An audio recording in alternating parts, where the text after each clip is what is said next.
बिस्मिल्लाहिर्रहमानिर्रहीम। अस्सलाम वालेकुम। मैं हूं बुशरा सिद्दीकी और आप देख रहे हैं मेरा यूट्यूब और फेसबुक चैनल।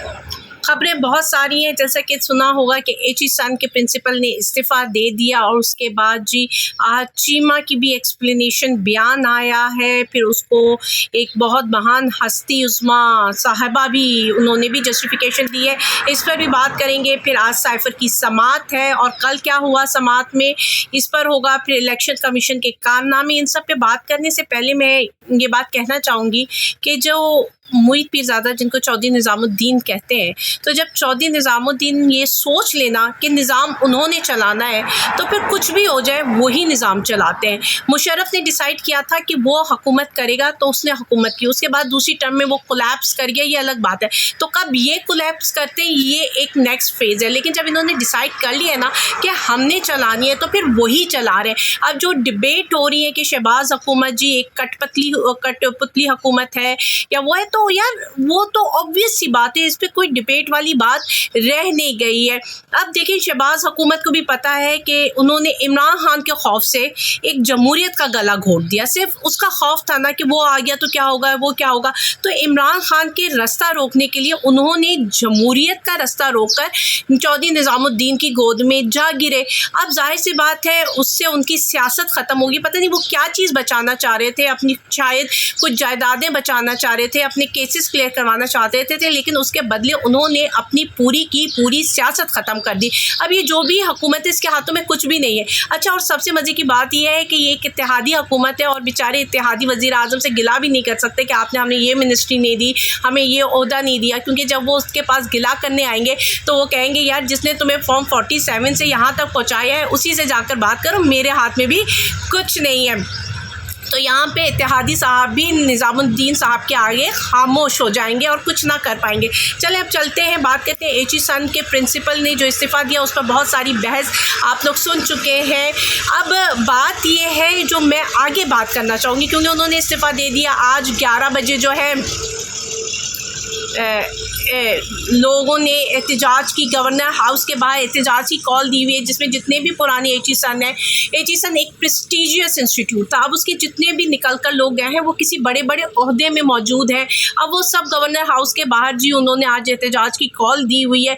उसके बाद आज चीमा ने कहा कि जी आप मेरा नाम यहाँ से निकाल दें और मेरिट पे इस केस को लें। तो मेरिट क्या बनता है इस केस का, मतलब आहत चीमा के बच्चे फ़ीस नहीं अदा कर सकते और उनको 3 साल की छुट्टी भी चाहिए, यानी कि वो छुट्टी में भी रहेंगे, उनकी सीटें भी महफूज रहे और वो फीस भी नहीं देंगे। वाह भाई वाह, इसे कहते हैं कि जी इक़्तिदार के रंग निराले। वो अब वो बार बार कह रहे हैं जी मेरिट पे देखिए, मेरिट पे देखिए, मेरा नाम हटा दें। भाई मेरिट पे कैसे देखा जाए, आप हैं तो ये फैसला हुआ है। अगर XYZ कोई एक आम आदमी होता या आम आदमी का बच्चा होता, उसके लिए गवर्नर जो है ये नोटिफिकेशन निकालता, उसके लिए बोर्ड मीटिंग्स बैठती, उसके लिए क्या एक प्रिंसिपल को रिज़ाइन देना पड़ जाता कि जी इतना प्रेशर है मेरे पर। तो ये आप थे, आपको कैसे हटा दिया जाए, जो आप बार बार इंसिस्ट करते जाएं कि इस केस को मेरिट पे सुने तो मेरा नाम हटा दें। आपका नाम कैसे हटा दें, आपका नाम है तो ये सब कुछ हुआ है। अगर एक आम आदमी होता तो ऐसा कुछ भी नहीं होता, ऐसी कुछ भी तरीके से गवर्नर साहब उसको फैसिलिटेट नहीं करते। तो चलिए ये हो गया। अब अगर मैंने कहा मैं आगे बात करती हूँ तो उसका रिएक्शन ये आया कि उसके प्रिंसिपल ने रिज़ाइन दे दिया। जब प्रिंसिपल ने रिज़ाइन दिया तो उसके साथ जो बोर्ड मेंबर, बहुत सीनियर बोर्ड मेंबर जिनके बारे में आप सुन चुके होंगे, अली बाबर जब से एचईसन बनाए वो उसमें मौजूद रहे और उन्होंने कई दहाइयाँ गुजारी हैं और बहुत सारी प्रिंसिपल्स को काम करते हुए देखा है। उन्होंने भी इस प्रिंसिपल की जिसे कहते हैं सॉलिडेरिटी में रिज़ाइन दे दिया और हो सकता है और भी बोर्ड मेंबर्स रिज़ाइन दे दें। अब ये क्या है, ये रिएक्शन है। अब लोगों की रिएक्शन आना शुरू हो गए। जिस तरह मैंने कहा है ना कि अब जो वक्त आएगा ना उसमें आप पब्लिक रिएक्शंस देखेंगे। अब आप देखें पिछले दिनों एक हाई कोर्ट के जज साहब थे, जब वो केस सुन रहे थे तो उन्होंने ये कहा कि यार अब जो है ना हमें भी पता है कि क्या हो रहा है, हमें भी पता है कौन क्या कर रहा है, लेकिन और हम यहाँ पे बैठे जो कुछ भी कर रहे हैं वो सिर्फ दिखावा कह रहे हैं, हुक्म कहीं ऊपर से आ रहा है। अब उन्होंने ये भी कहा कि अगर कई अफसरान जो हैं वो ऊपर का हुक्म मानने से एट ए टाइम इनकार कर दें, गलत हुक्म मानने से, गैर कानूनी हुक्म मानने से इनकार कर दें, तो फिर हालात बदल सकते हैं। या फिर 200-300 लोग एक नज़रिए के तहत जो है वो जाने दें अपनी, तब जाकर इनकलाब आएगा, चीज़ें चेंज होगी। यानी कि एक जज भी बैठा हुआ ये फील कर रहा है कि यार अब जो पानी है वो सर के ऊपर से गुजर रहा है, और इसी तरह लोगों के रिएक्शंस आना शुरू होंगे। देखिए, हर चीज़ की एक हद होती है ना, कितनी गैर कानूनी काम कर सकते हो आप, किसी को कितना प्रेशराइज कर सकते हो। फिर एक वक्त आता है कि वो रिएक्शन देता है, वो फटता है, लावा फटता है ना, जितना वो गर्म होता जाता है, गर्म हो जाता है, वो अंदर अंदर पक रहा होता है, फिर जब वो हाइट हो जाती है तो फिर वो फट जाता है।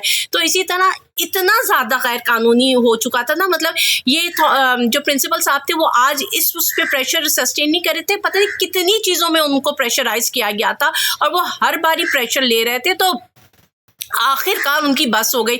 इसी तरह एक जजेस क्या रिमार्क सुने, तो अब लोगों की बस हो रही है और अब लोग रिएक्शन देंगे। तो क्या निज़ामुद्दीन रिएक्शन के लिए रेडी है? कितना दबा सकेगा? अभी शाह महमूद कुरैशी की एहलिया ने कहा कि जी हमें कहा गया कि आप शाह महमूद कुरैशी से कहें कि तहरीक इंसाफ छोड़ दे, वरना मज़ीद आपके साथ सख्ती की जाएगी, और हमने इनकार कर दिया तो हमें धमकियाँ दी जाने लगी।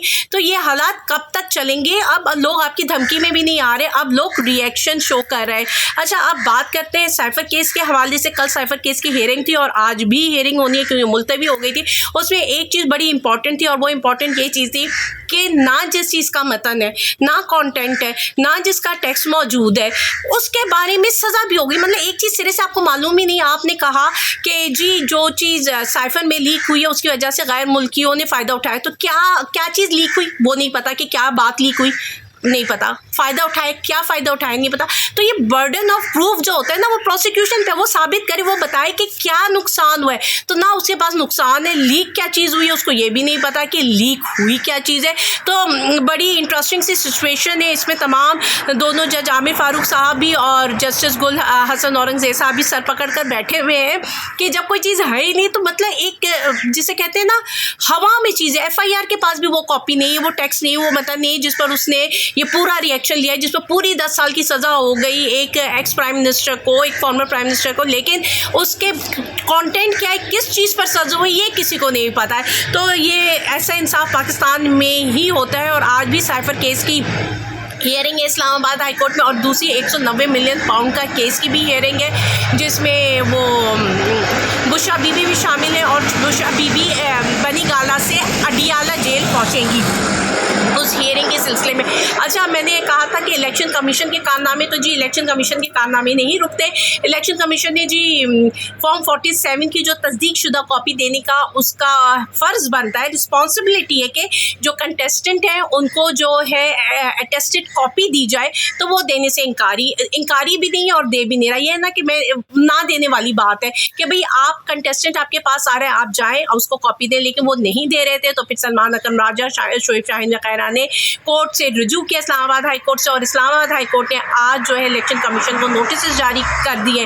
दूसरी तरफ जी PTI का जलसा फंसा हुआ है, DC ने इजाज़त नहीं दी थी उसके लिए। फिर शेर अफजल साहब ने कोर्ट से रुजू किया है और आज फिर उसकी समाअत मुलतवी हो गई, ये कहकर के कल को फिर बुलाया जाए। जो फरीक़ैन है कि क्या होना है, तो ये 30 मार्च को होगा या 6 अप्रैल को जलसा होगा, जब इसकी इजाज़त मिल जाए, जब कोई या परेड ग्राउंड में होगा या F9 पार्क में होगा, ये देखते हैं। और अभी तक कोई फॉर्मल तैयारियां देखने की तरह से नहीं आ रही हैं हमारे पास। अच्छा, यहाँ पे मैं एक और बात करती चलूँ PTI का, क्योंकि जिक्र हुआ है, तो राना सनाउल्लाह साहब ने कहा कि जो कुछ भी PTI के ख़िलाफ़ हुआ उससे PTI को फ़ायदा हुआ और अब PTI वाले ख़ुद इसको मलियामेट करें। तो यहाँ मैं उनकी बात को सेकंड करूँगी। जिस तरह हम देख रहे हैं ना आपस की जो जंग चल रही है, अब सोचने वाली बात यह है कि ये प्रोपेगेंडा इनके ख़िलाफ़ किया जा रहा है, जिस पर जो है जितने भी लोग हैं PTI के, वो मतलब उसका शिकार हो गए प्रोपेगेंडा का, या बाकी इख्तलाफात है। अगर तो इख्तलाफात है उनको घर तक रखना चाहिए, जिससे इमरान खान के कॉज को नुकसान ना पड़े, क्योंकि इमरान खान ये जंग बहुत आगे तक लेकर आ गया है। अब इस तरह के इख्तलाफात से आपको नुकसान हो रहा है, PTI को नुकसान हो रहा है। और अगर ये सिर्फ प्रोपेगेंडा किया जा रहा है PTI के सपोर्टर्स को मायूस करने के लिए, उनको दिल बर्दाश्त करने के लिए, तो फिर इस प्रोपेगेंडा का एक मुकम्मल तोड़ होना चाहिए। आज क्या समाअत होती है साइफर में, ये मैं इंशाल्लाह हम आपको अपडेट करते रहेंगे। अभी मुझे इजाज़त दीजिए, अल्लाह हाफिज़।